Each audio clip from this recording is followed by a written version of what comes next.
Assalamualaikum warahmatullahi wabarakatuh. Izin memperkenalkan diri, nama saya Muhammad Ahyani dengan NIM 220399, kelas RA1 Manajemen Universitas Primagraha. Di sini saya akan membacakan materi dari kelompok 1 sampai 6. Nah, di sini ada materi kelompok 1, teori ekonomi dan ruang lingkupnya. Nah, teori ekonomi dan ruang lingkupnya. Ekonomi adalah sebuah bidang kajian ilmu yang berhubungan tentang pengurusan sumber daya material individu, masyarakat, dan negara untuk meningkatkan kesejahteraan kehidupan manusia. Ilmu ekonomi adalah ilmu yang mempelajari perilaku manusia dalam memilih dan menciptakan kemakmuran. Ilmu ekonomi dapat dibedakan menjadi dua, yaitu poin pertama, ilmu ekonomi positif. Nah, hanya membahas deskripsi mengenai fakta, situasi, dan hubungan yang terjadi dalam ekonomi. Nah, ilmu ekonomi positif merupakan ilmu yang melibatkan diri dalam masalah apakah yang terjadi. Oleh karena itu, ilmu ekonomi netral terhadap nilai. Nah, poin kedua, ilmu ekonomi normatif. Ilmu ekonomi normatif hanya membahas pertimbangan-pertimbangan nilai etika. Ilmu ekonomi normatif beranggapan bahwa ilmu ekonomi harus melibatkan diri dalam mencari jawaban atas masalah. Apakah yang terjadi, apakah yang seharusnya terjadi. Contohnya begitu. Ruang lingkup ilmu ekonomi. Ruang lingkup ilmu ekonomi terbagi menjadi dua. Nah, yang pertama, poin pertama, ekonomi makro. Ekonomi makro adalah suatu ilmu yang mempelajari ekonomi secara keseluruhan. Studi ekonomi makro secara khusus belajar tentang hal-hal yang berhubungan dengan ekonomi, tetapi dalam skala yang lebih besar dan secara menyeluruh. Oleh karena itu, ilmu ekonomi makro kerap dipakai sebagai salah satu instrumen dalam proses analisa dan perancangan rangkaian target kebijakan yang berhubungan dengan inflasi, tenaga kerja, pertumbuhan ekonomi, serta keseimbangan neraca pembayaran secara berkelanjutan. Nah, yang poin kedua, ada ekonomi mikro. Ekonomi mikro adalah ilmu ekonomi yang mempelajari tentang kurva permintaan dan penawaran yang kemudian turut membantu memahami pula hubungan antara perubahan upah, pola pekerjaan yang sesuai, serta memahami variabel biaya pada dalam suatu produksi barang dan jasa. Nah, contoh analisis ilmu ekonomi terbagi menjadi 3. Nah, yang pertama itu ekonomi deskriptif, menggambarkan keadaan yang sebenarnya wujud dalam perekonomian. Tugas umumnya itu adalah mengumpulkan keterangan-keterangan faktual yang relevan dengan masalah ekonomi. Nah, yang poin kedua, teori ekonomi memberikan pandangan-pandangan yang menggambarkan sifat hubungan yang wujud dalam kegiatan ekonomi dan ramalan tentang peristiwa yang terjadi apabila suatu keadaan yang mempengaruhi mengalami perubahan. Nah, yang ketiga, ada ekonomi terapan, disebut juga ekonomi kebijakan. Dengan mengambil konsep dalam teori ekonomi, dicoba untuk menerapkannya dalam kebijakan ekonomi dengan tetap memperhatikan pada data-data fakta yang dikumpulkan oleh ekonomi deskriptif. Nah, metode ilmu ekonomi secara sederhana merupakan upaya manusia untuk memenuhi kebutuhannya yang bersifat tidak terbatas dengan alat pemenuhan kebutuhan yang berupa barang dan jasa yang bersifat langka dan terbatas serta memiliki kegunaan yang alternatif. Nah, adapun metode yang digunakan dalam ilmu ekonomi menurut Kaurmain dan prihatin meliputi dua contoh atau empat metode. Yang satu, metode induktif adalah metode di mana suatu keputusan dilakukan dengan mengumpulkan semua data informasi yang ada dalam realitas kehidupan. Yang kedua, poin kedua, metode deduktif. Metode deduktif adalah metode ilmu ekonomi yang bekerja atas dasar hukum, ketentuan, dan prinsip umum yang sudah diuji kebenarannya. Nah, yang poin ketiga, metode matematika. Metode matematika adalah metode yang digunakan untuk memecahkan masalah-masalah ekonomi dengan cara pemecahan soal-soal secara matematis. Dan yang poin keempat, ada metode statistika, adalah suatu metode pemecahan masalah ekonomi dengan cara pengumpulan, pengelolaan, analisis, penafsiran, dan penyajian data dalam bentuk angka-angka secara statistik. Ada juga dari kelompok 2, yaitu perkembangan teori ekonomi. Ekonomi adalah ilmu yang mempelajari bagaimana masyarakat menghasilkan barang dan jasa dan bagaimana mereka mengkonsumsinya. Yaitu ada dua caranya, yaitu ekonomi di dunia kuno. Ilmu ekonomi dalam bentuk dasarnya dimulai pada zaman perunggu dari 4000 menjadi 2500 SM dengan dokumen tertulis di 4 wilayah di dunia, Sumeria dan Babilonia. 3500 sampai dengan 2500 SM. Peradaban lembah sungai Indus 3300 menjadi 1030 SM. Di wilayah yang sekarang disebut Afghanistan, Pakistan, dan India, sepanjang sungai Yangtze di Tiongkok, dan lembah Nil di Mesir. Dimulai sekitar tahun 3500 AM. Nah, yang kedua ada monetarisme. Monetarisme pada tahun 1960-an dan 1970-an, teori ekonomi monetarisme yang dikembangkan oleh Milton Friedman mendapatkan pengaruh yang signifikan. Monetarisme menekankan pentingnya pengaruh uang dan kebijakan moneter dalam mengatur aktivitas ekonomi. Perkembangan ekonomi di era digital. Nah, Indonesia merupakan salah satu negara yang memiliki potensi besar untuk perkembangan ekonomi digital. Google dan Temasek 2018 dalam hasil penelitiannya menyebutkan bahwa salah satu hal yang mendukung perkembangan internet ekonomi di Indonesia adalah banyaknya jumlah pengguna internet di Indonesia. Beberapa fakta lain yang mendukung perkembangan ekonomi digital di Indonesia adalah Indonesia diperkirakan memiliki pasar perdagangan online sebesar 5 miliar untuk perdagangan online formal dan lebih dari 3 miliar untuk perdagangan online non formal atau online informal.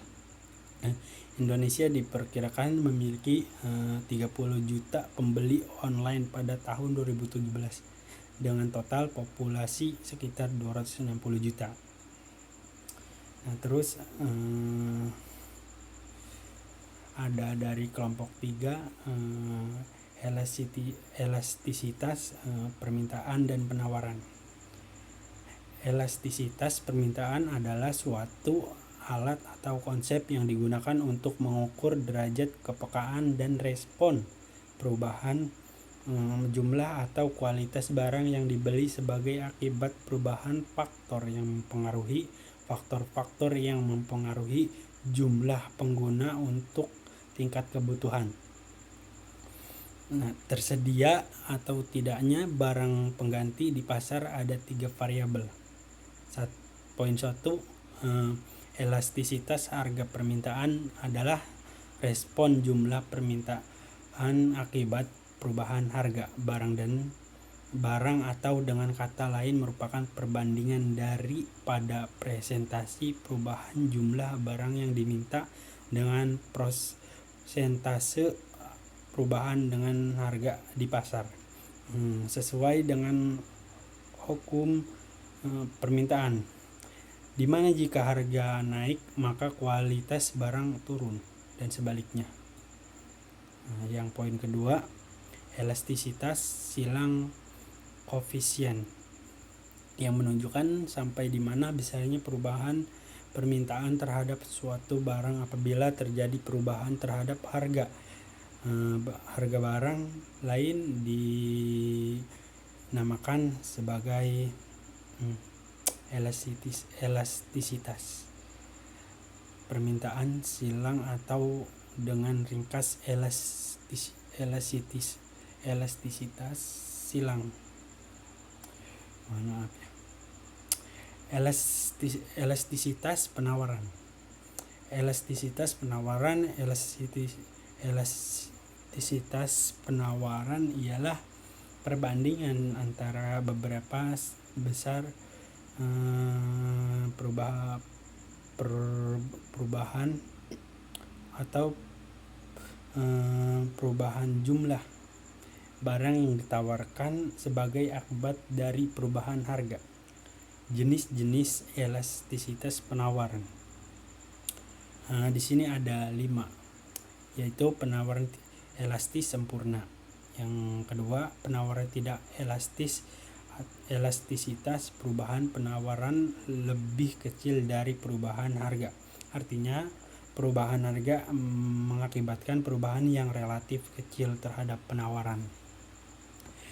Yang ketiga, ada penawaran uniter, elastisitas perubahan penawaran sama dengan perubahan harga.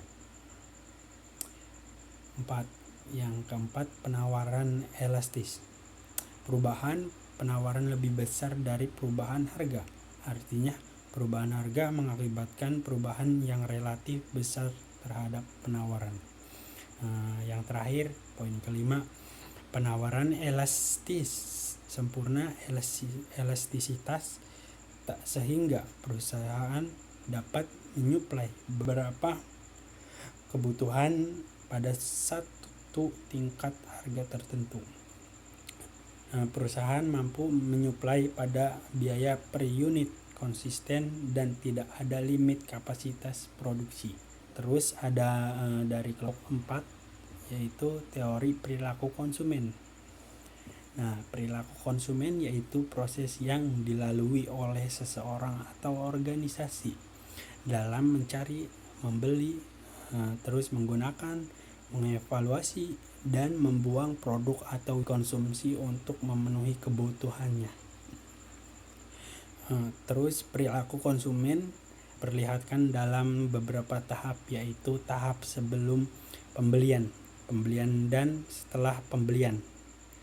Pada tahap sebelum pembelian, konsumen akan melakukan pencarian informasi yang terkait produk dan jasa. Macam-macam teori perilaku konsumen, yaitu 1, teori ekonomi mikro.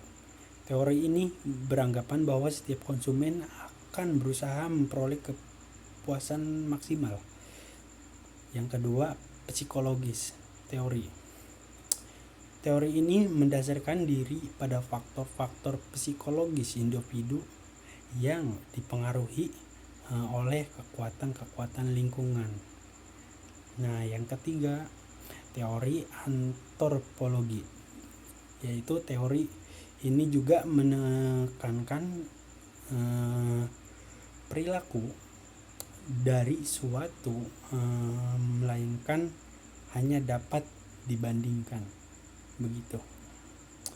Terus ada yang ketiga, ada teori antropologis.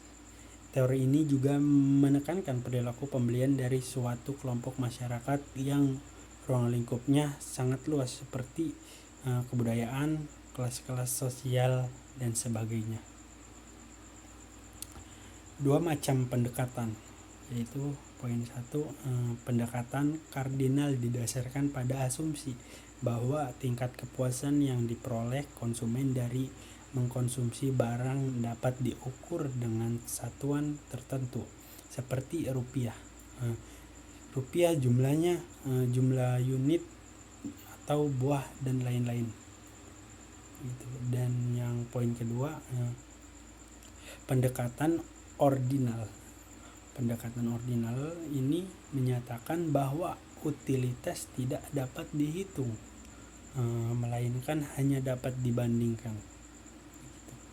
Nah, ada prinsip-prinsip dasar dalam analisis perilaku konsumen. Yang pertama, kelangkaan dan terbatasnya pendapatan. Yang kedua, konsumen mampu membandingkan biaya dengan manfaat. Yang ketiga, tidak selamanya konsumen dapat memperkirakan manfaat dengan tepat. Yang keempat, setiap barang dapat didistribusi dengan barang lain. Nah, yang terakhir, yang kelima, konsumen tunduk terhadap hukum berkurangnya tambahan kepuasan. Nah, terus ada faktor-faktor yang mempengaruhi perilaku konsumen. 1, pengaruh lingkungan, terdiri dari budaya, kelas sosial, keluarga, dan situasi. Yang kedua, perbedaan dan pengaruh individu, terdiri dari motivasi yang keterlibatan, pengetahuan, sikap, kepribadian, gaya hidup, dan demografi. Yang ketiga itu proses psikologi, terdiri dari pengolahan informasi, pembelajaran, perubahan sikap, dan perilaku. Seterusnya ada dari kelompok 5, yaitu teori budaya dan penerimaan.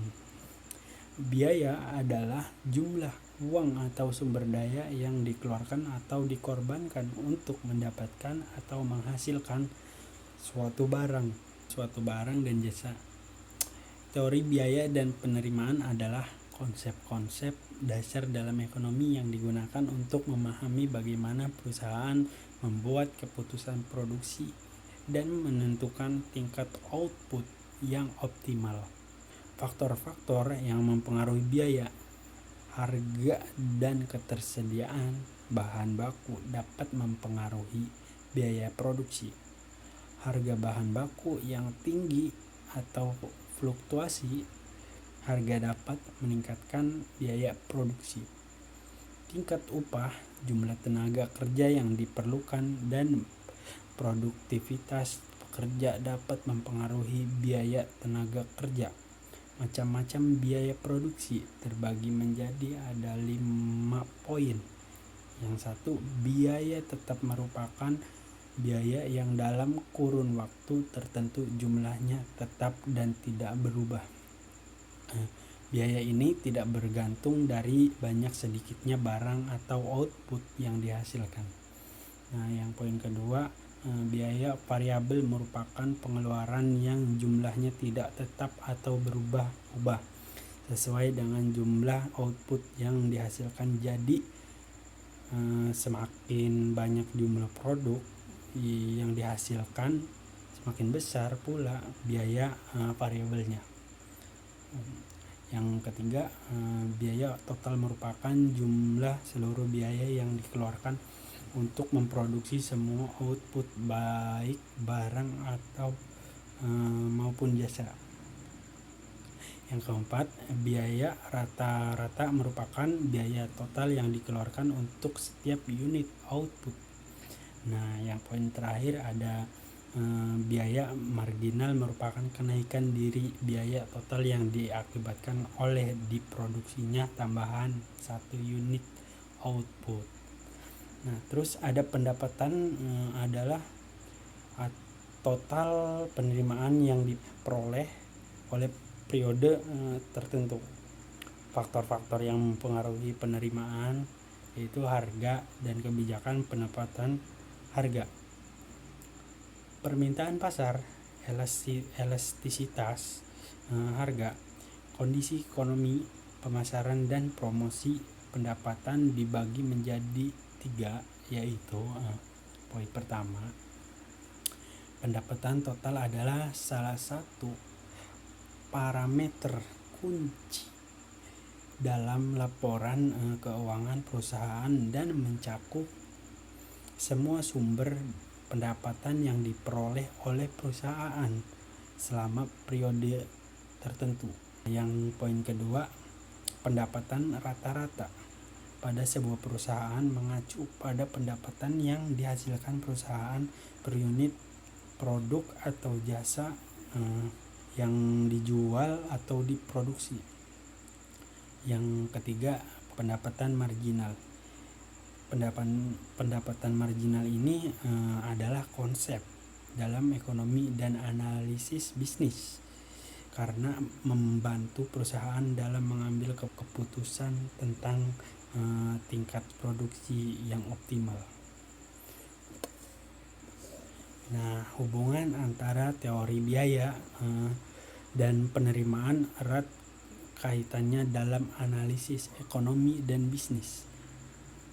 Kedua teori ini saling mempengaruhi dan membantu perusahaan atau individu dalam pengambilan keputusan yang berkaitan dengan operasi, investasi atau kebijakan. Nah, terus di sini ada dari kelompok 6, materi kelompok 6 terakhir, yaitu bentuk-bentuk organisasi perusahaan adalah institusi atau lembaga yang menggunakan atau memanfaatkan dan mengorganisasikan faktor-faktor produksi untuk menghasilkan suatu barang dan jasa-jasa. Dalam teori ekonomi, pemisalan terpenting dalam menganalisis kegiatan perusahaan adalah mereka akan melakukan kegiatan memproduksi sampai kepada tingkat di mana keuntungan mereka mencapai jumlah yang maksimum. Nah, terus ada organisasi perusahaan dapat dibedakan menjadi 3 bentuk secara umum, yaitu perusahaan perseorangan, perusahaan perkongsi atau FIMA, dan perseroan terbatas PT, di mana masing-masing memiliki kelebihan dan kelemahan yang mendasar. Terus ada dalam teori ekonomi, berbagai jenis perusahaan dipandang sebagai unit-unit badan usaha yang mempunyai tujuan yang sama, yaitu mencapai keuntungan yang maksimum dengan menggunakan faktor-faktor produksi dengan cara yang seefisien mungkin sehingga usaha memaksimumkan keuntungan dapat dicapai dengan cara yang dari sudut ekonomi dipandang sebagai cara yang paling efisien. Terima kasih sudah mendengarkan, sudah memutar video saya yang tentang tugas UTS dari mata kuliah teori ekonomi. Terima kasih sudah menonton.